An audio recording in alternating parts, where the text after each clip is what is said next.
Wayton Pilkin lied to you. It's hard to think that such a nice and well-respected figure in the Rocket League community would be capable of such deception. In his recent video titled, Dear Platinums, I Was Wrong, Wayton basically says that all plats are trash and with basic game sense and positioning, they can easily get to champ. He further proves this theory by creating a new Rocket League account and using a piano as a controller. By the end of the video, he shows how he got to champ with minimal effort and no mechanics whatsoever. On paper, this sounds promising for all my hardstuck homies out there. That's until you realize that this involves you trusting your plat or diamond teammates not being complete idiots. From bad teammates to hours played to smurfs to toxicity to the Rocket League servers just being the way they are, all these factors as well as several others contribute massively to being hardstuck, and no amount of game sense and positioning can get you out of. In reality, you're only responsible for around 25 to 40% of your actual rank. The rest is governed by the factors I mentioned above. Your teammates and opponents play a way bigger role towards your rank than you think. So today, we'll be going over all the assumptions and oversights that Wayton made in his video, as well as providing actual solutions that are relevant to lower ranked players. So if you're going to enjoy the video, feel free to like and subscribe to the channel, because if you don't, then Shogun will come to your house and whisper, "This is Rocket League," as he gently caresses your inner thigh. Which, now that I think about it, doesn't sound like a bad way to spend a Friday night. So maybe don't subscribe. And by the way, I would like to say a massive thanks to all you legends who like, subscribe and comment on my videos. Your support means the world to me, and I realize that I'm not doing enough for your support. So I've decided to stick to a strict upload schedule across various platforms. So if you ever need your fix of Rocket League content with a fair share of penis innuendos, now you'll know when and where to find it. But anyway, with that said, let's dive right into the video.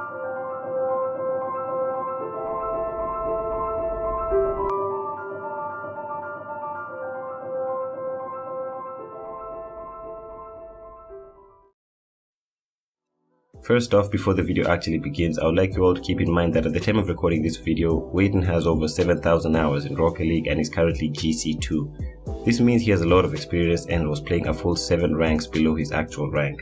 Yeah, I know he was using a piano and couldn't rely on his mechanics. But let's not forget the 7,000 hours of experience. This is basically the same as a 10th grader going into a 3rd grade exam and saying, "Guys, this stuff is so easy, like, how don't you know this? I haven't studied and I can easily ace this test." Like, duh, he's really underestimating the difference in skill between a plat and a grand champ.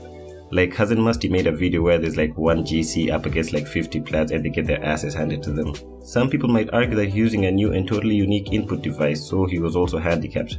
But honestly, once you get the basics down, you can play at a somewhat decent level. Like, if you gave me an AC remote with like no batteries and put me in a silver lobby, I would violate those kids. Don't at me. Okay, so with that out of the way, let's get back into the video.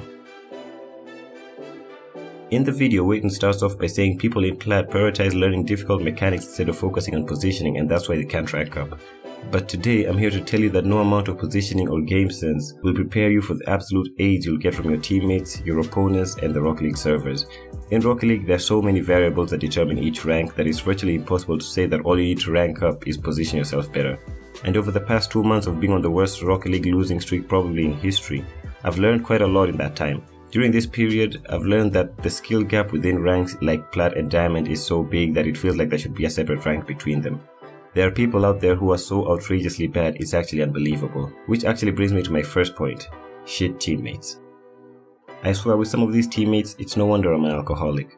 I can safely say that a large majority of people stuck in lower ranks are only there because of bad teammates. Because there are some games where all you need from your teammates is to at least pretend they have a moderately functioning brain, but even that seems to be too much for them. It's gotten so bad I literally can't trust my teammates to do anything. And you know, if this was like bronze or silver, I wouldn't be annoyed, because in Rocket League terms, they barely know how to wipe their own asses. But in reality, most of these guys are Diamond 3, and it's not like I'm expecting them to do a triple flip reset or cure cancer or convince Squishy to reply to my DMs or something. Just hit the ball.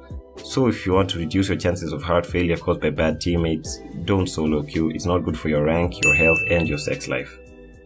Another factor Wayton did to consider is obviously your opponents, because if your opponent is better than you, positioning and game sense won't stop your cheeks being completely annihilated. Every week in RLCS, I see the same handful of teams dominating while the rest are just seemingly there to fill up the numbers. But when you think about it, these are also pro players with tons of game sense and mechanics, yet Justin violates them on a weekly basis. This just goes to show that positioning and game sense mean nothing when you're up against a better player. And with thousands of detailed tutorials and courses, people from all ranks are stepping up their game. So if you expect to get out of Plat or Diamond with positioning alone, yet you can't even half flip to save your life, well, good luck with that. Still on the subject of opponents, the smurfing problem in Rocket League is out of control, and this is something that I've talked about a lot on this channel, so I won't go much into it. The number of people hell-bent on ruining the experience for others is incredible, to say the least. I wonder what sort of perverse sexual thrill they get from flexing their mechanics on a couple of inexperienced 12-year-olds. Honestly, it's quite sad, but the one silver lining we can take from all this is the knowledge that they'll almost certainly die virgins. First of all, the minimum requirements to play ranked is way too low. This makes smurfing more accessible. If people didn't have a problem paying $20 for a smurf account, what makes them think that getting level 10 would be any harder? Next, the report system is complete ass. Even with the recent report system update, there is still no dedicated smurf tab, yet there is a trade scam tab. Who the hell is still getting trade scammed in 2022? Bro, if you're still falling for trade scams, just uninstall the game at this point. The smurfing problem is even worse on less populated servers. Since the rank population on these servers is quite low, you tend to queue into the same person a couple of times, so smurfs take advantage of this and basically hold entire servers hostage at particular ranks. But I guess inappropriate club names is a bigger concern. So anyway, like I was saying, no amount of game sense and positioning will prepare you for Neckbeard Barry as he takes out his insecurities on you and your rank. All these factors, as well as so many others, are the reasons you're stuck in a particular rank, and with Rocket League for the most part being a sort of team-based strategy game, it's virtually impossible to see that one mechanic or one strategy will get you to rank up. And with most of these how to rank up videos being made by pros and high-ranking content creators, they tend to downplay the actual effort and time required to rank up. So after watching hundreds of videos literally talking about the same thing, I took notes on all the general points that they all shared, which I then narrowed down to these 6 points. So over the course of the next 1 month, I'll try to go from Diamond 1 to Champ 1, which is approximately 250 MMR. Through this little experiment, we'll be able to know for sure whether there are actually cheat codes to ranking up or if it's all just hard work and severe anger issues. So throughout the next 30 days, I'll be documenting every step of the journey as I hopefully climb out of this cesspool of despair and toxicity that we call Diamond. I'll probably be posting different milestones and updates on my Instagram and TikTok, so if you want to follow along or even attempt this challenge for yourself, then feel free to follow me, links in the description. Anyway guys, that's gonna wrap up today's video. If you enjoyed it, then feel free to like and subscribe to the channel or run the risk of missing out on some solid 5 out of 10 content.